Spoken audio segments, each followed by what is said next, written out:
Spotting potential. We have the intuitive talent for such a thing. I address this quite thoroughly in another one of my videos, which I'll link down below. It gives a different perspective than what will be presented here, but the two together, this video and that, form more of a complete picture. In that video, I was speaking more about intimate relationships, how we expect the developing and potential to go both ways, how we want someone to do for us what we do for them. What I'll address here today is a bit different. But before we go any further, there's an ironic twist here. Before you can spot potential in others and really have the ability to do something about it effectively and maturely, you need to use the same method for yourself. In other words, you first need to spot potential in yourself. So what is your potential? Your potential role is to develop people, and you have the potential to do it brilliantly. When you meet someone, do you have the ability to see what could be for this person's future? Do you see this person's talents and abilities and know what could be done with them? Do you see all these talents being developed and packaged into a gift that could be given to the world? It's all about the could-be's. However, in most cases, this person hasn't seen it yet. The INFJ job is to get that person to see it for themselves. I've spotted this potential in the INFJ. Can you spot it in yourself? Think of your people developing as a gift.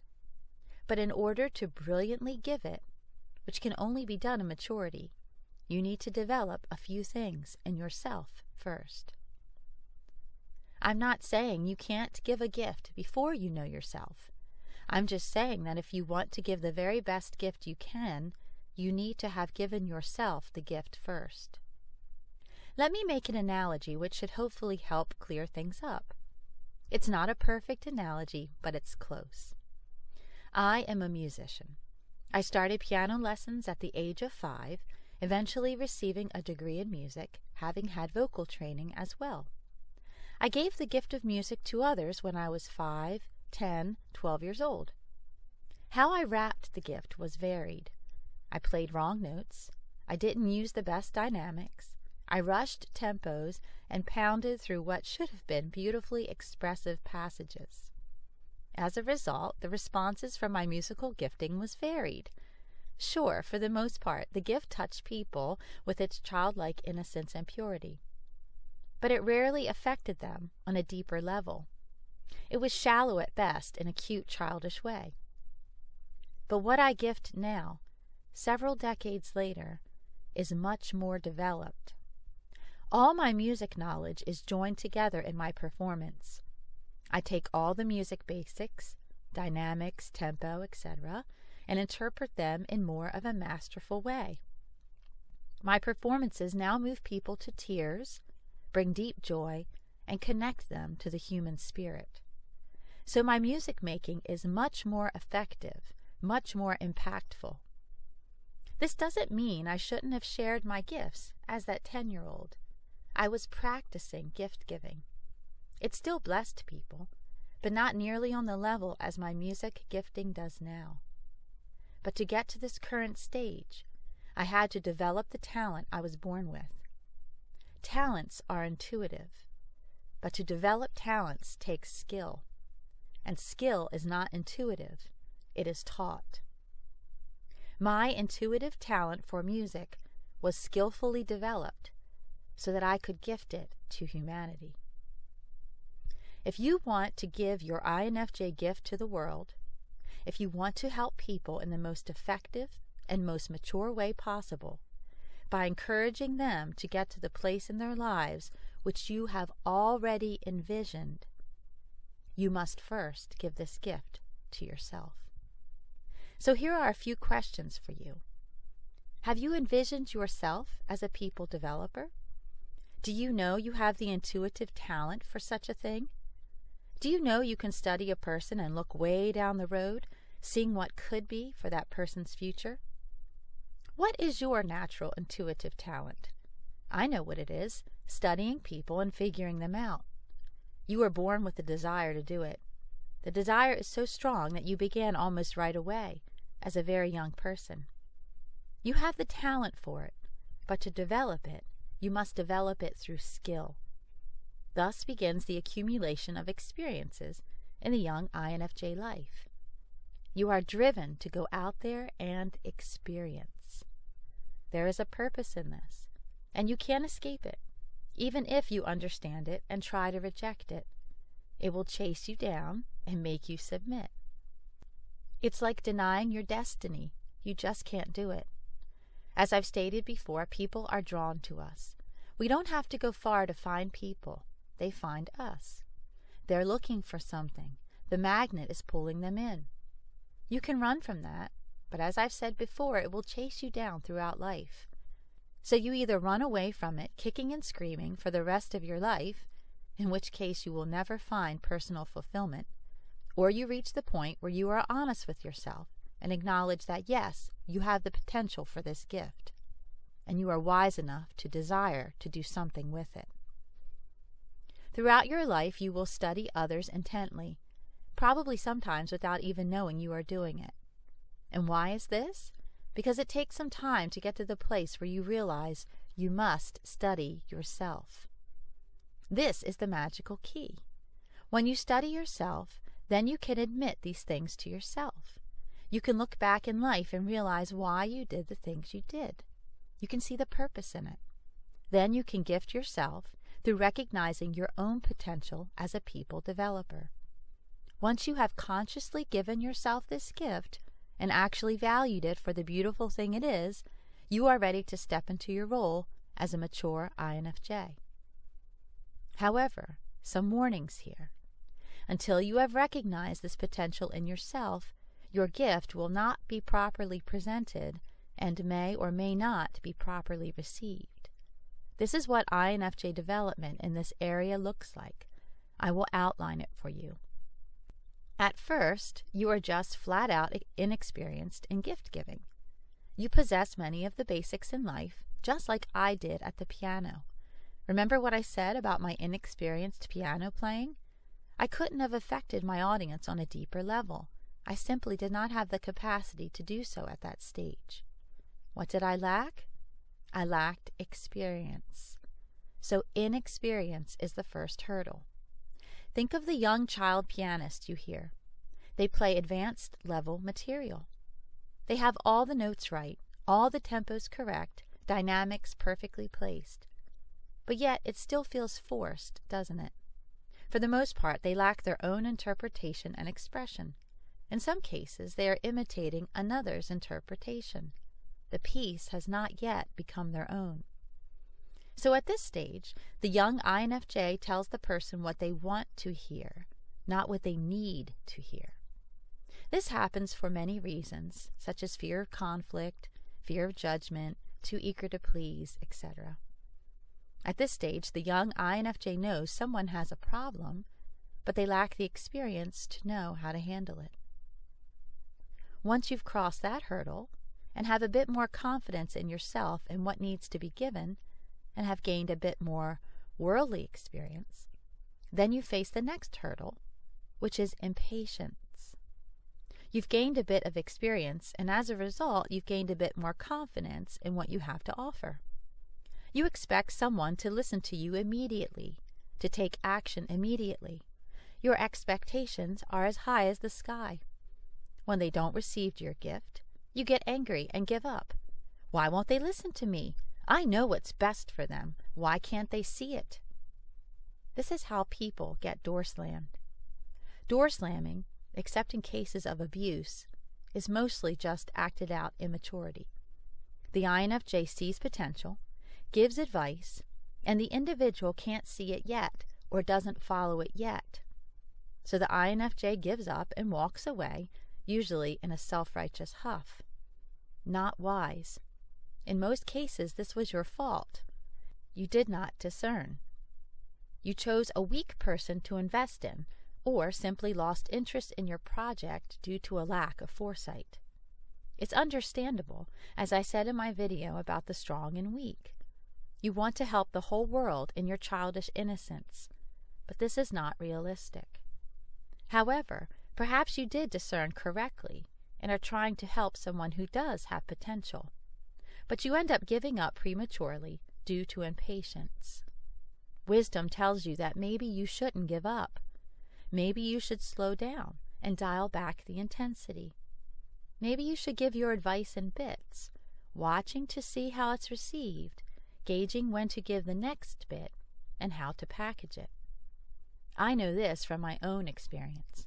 I tried to beat my INFP sister over the head with the sword of logic, and then I got impatient with her when she got angry with me. Why didn't she want to hear my logical conclusions? I could have thrown up my hands and walked away, but I didn't, thankfully. I learned that she didn't want my logical conclusions, or not all at once, anyway. She wanted something else. The problem was not with her, it was with me. I was throwing way too much at her all at once. She wanted my help, but she didn't want me to take my help and beat it over her head like a shovel.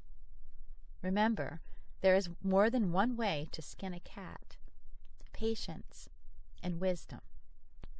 So let's move into some application here. I'll start with the obvious because sometimes the obvious is often overlooked. Are you a parent? Do you have little ones still at home? Do you realize you have the ability to spot potential in that child? Even better, you are in a position to uniquely shape that child in a way that allows him or her to grow into their full potential. Look at your child. What uniquely suits that child? Have you studied your child? Have you given your child some opportunities, testing to see what fits? Have you encouraged that child to develop the gifts within themselves? In the role of a parent, you can impact one person greatly and for the long term, and hopefully your impact will be felt into future generations. If you think about it, the way we help people is kind of like how a parent does things. Someone reached out to me recently and inspired me to give this idea more consideration. This is what I said in my response, and I want to repeat it here because it bears repeating. Being unseen in this world is a gift. It is a hard thing to understand, but being unseen allows others to see themselves in you. It allows you to give advice and guidance, but in such a way that the person you are guiding thinks they have discovered it themselves. There is rarely recognition or credit, but it doesn't matter. When you understand these things, you don't want those things. They are no longer important. This is a strange concept for most, but it should not be for those of you who are parents. You have the potential to be the best parent possible because you have the ability to tailor-make the guidance for each child. You can do this because you know people. You have studied them your whole life, and you can take all you've learned and use it to impact your children and to set them on their path in life. A parent labors unrecognized by their children for the most part. Those of you who are parents know it to be true in this role. Now apply it to society at large. For those of you who do not have children, do you have influence over children in general? Are you a teacher? I know this profession well. Teaching is a great profession in which you can make an impact on future generations. If you are not a parent or do not work with children, don't despair. There is still much good you can do in the world. But you need to choose wisely where and when to give your gift. Think about it. What good is a gift that hasn't been properly presented? In other words, the gift is the ultimate presentation. But you don't just give a gift. Think about giving a thoughtful gift to others. You don't just rush out and buy something. You think of the person, you consider them, what they like and such. Some of my greatest actual presents given to others were met with, "I never would have bought this for myself," or "This is the perfect gift for me." It's the thoughtful consideration which makes gift giving successful. Thoughtfully consider the person you are considering investing in. Your intuition is strong, and with age it's more reliable and trustworthy.